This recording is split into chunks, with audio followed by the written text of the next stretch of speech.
U.S. Attorney General Merrick Garland intends to publicly release the portion of Special Counsel Jack Smith's charging decisions in the January 6, 2021 Trump's election subversion case. He says this is going to be made public. U.S. District Judge Aileen Cannon, who was appointed by Trump, who dismissed Trump's classified documents case, on Tuesday temporarily blocked the release of Smith's final report to prevent, quote, irreparable harm while the matter is considered by the 11th Circuit Court of Appeals. The reality is she had no jurisdiction. What the hell? Defense attorneys sought to block the release of Volume 2 of the report related to the classified document case, not Volume 1, which covers Trump's election interference case. So how do you make a sweeping decision covering both when you were only presiding over one of the cases? Judge Cannon's order referred only to the final report, not the 2 volumes within, suggesting that the entire report was blocked from release. Now, here's the deal. There are 2 other defendants in the classified documents case. Right. Garland, because those cases are still pending, Garland may not release the report. And guess what happens? That report may be completely buried and destroyed when Trump folks take over. One of the things floated, Scott, that I thought was pretty interesting.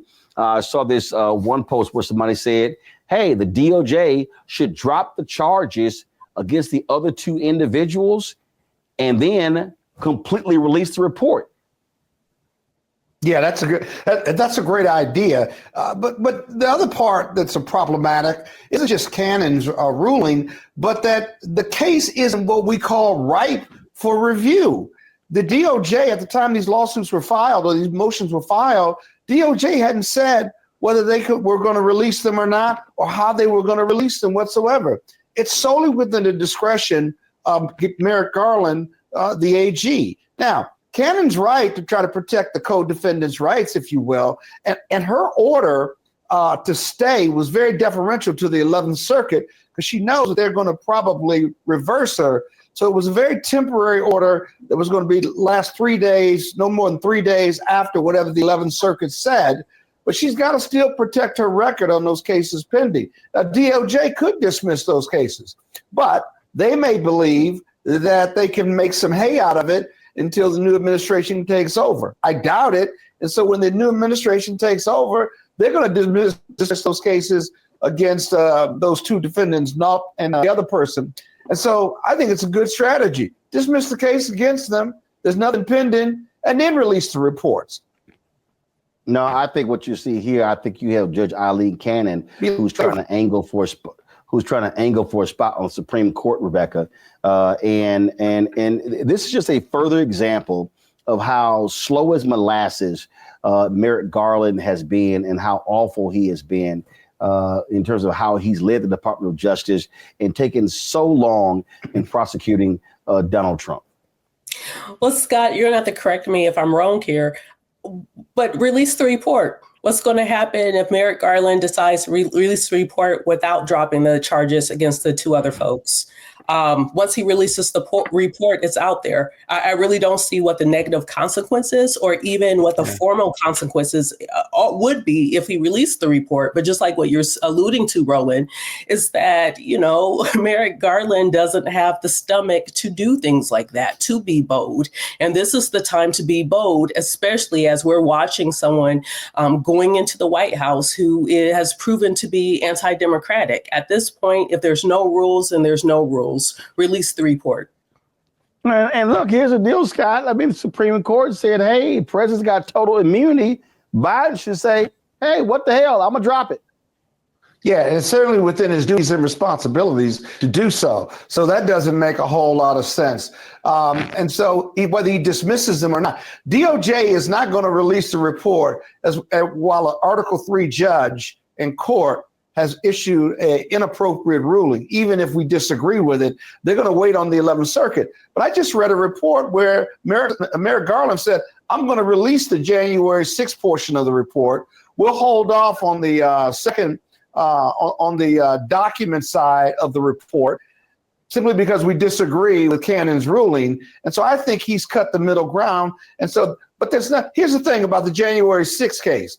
There's nothing new in that report, strategy or otherwise. We know all those facts. You got a whole congressional hearing and investigation. So it's almost a moot issue. So I don't really know what they're fighting about, to be honest with you. The Cannon case, the documents case, I'd be concerned if I was DOJ about releasing it, because if the 11th Circuit supports her and Supreme Court is going to support not releasing it, I'd hate to be a DOJ and the AG violating any of those orders. Please playing it safe as usual.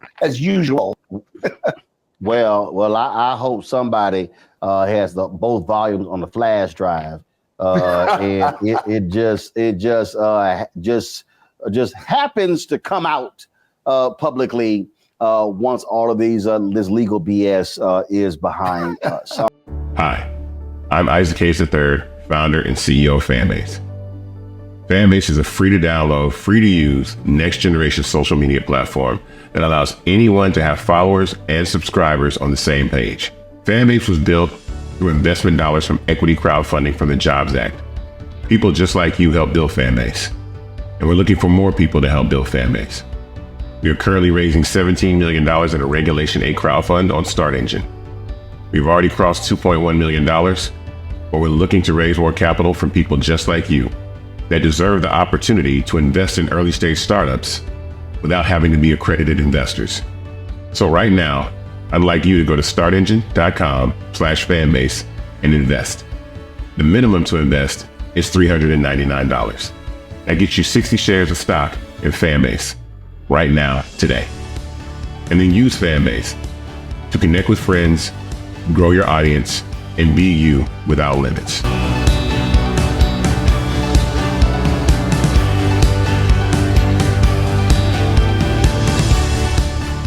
When you talk about blackness and what happens in black culture, covering these things that matter to us, speaking to our issues and concerns. This is a genuine people-powered movement. There's a lot of stuff that we're not getting. You get it, and you spread the word. We wish to plead our own cause.